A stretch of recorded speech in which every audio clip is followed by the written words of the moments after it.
सोलापूरमध्ये प्रभाग क्रमांक 9D मधील राष्ट्रवादीच्या उमेदवारांनी भाजपमध्ये पक्ष प्रवेश केलाय। पालकमंत्री जयकुमार गोरे आणि आमदार देवेंद्र कोठे यांच्या उपस्थितीमध्ये तुषार जक्का यांनी भाजपमध्ये प्रवेश केलाय।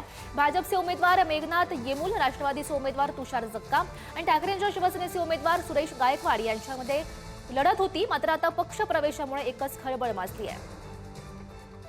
सोलापूरमध्ये प्रभाग क्रमांक 9D मधील राष्ट्रवादीच्या उमेदवारांनी भाजपमध्ये पक्ष प्रवेश केलेला आहे। पालकमंत्री जयकुमार गोरे आणि आमदार देवेंद्र कोठे हे उपस्थित होते आणि त्यांच्या उपस्थितीमध्ये तुषार जक्का यांनी भाजपमध्ये पक्ष प्रवेश केलेला आहे।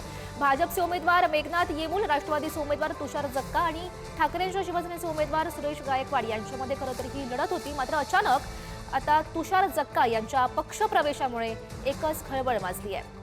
सोलापूरमध्ये प्रभाग क्रमांक 9D मध्ये हा प्रकार घडलेला आहे। नेमकं काय त्या ठिकाणी सुरू आहे जाणून घेऊयात। आमचे प्रतिनिधी अनिकेत गायकवाड आपल्या सोबत आहेत। अनिकेत, नक्कीच आपण जर बघितलं गेलं तर प्रभाग क्रमांक 9 मध्ये जे आहे ते आता राष्ट्रवादीचे जे अधिकृत उमेदवार होते, ज्यांनी आता त्या संपूर्ण निवडणुकीच्या काळामध्ये प्रचार देखील केलेला होता, तेच उमेदवार जे आहेत तुषार जक्का यांनी जे आहेत ते पालकमंत्री जयकुमार गोरे असतील किंवा आमदार देवेंद्र कोठे असतील यांच्या उपस्थितीमध्ये अवघ्या 2 दिवसावर मतदान येऊन ठेपलेलं आहे आणि अशा परिस्थितीत त्यांनी भाजपामध्ये प्रवेश केल्याचं चित्र दिसतंय। भाजपाने मोठी खेळी जी आहे ते प्रभाग क्रमांक 9 मध्ये जे आहे ती केल्याचं चित्र एकंदरीत दिसून येतंय।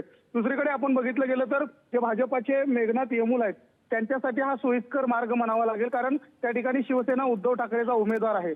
त्यामुळे आता दुरंगी लढत जी आहे ती 9 मध्ये होणार असल्याचे चित्र आपल्याला एकंदरीत दिसते।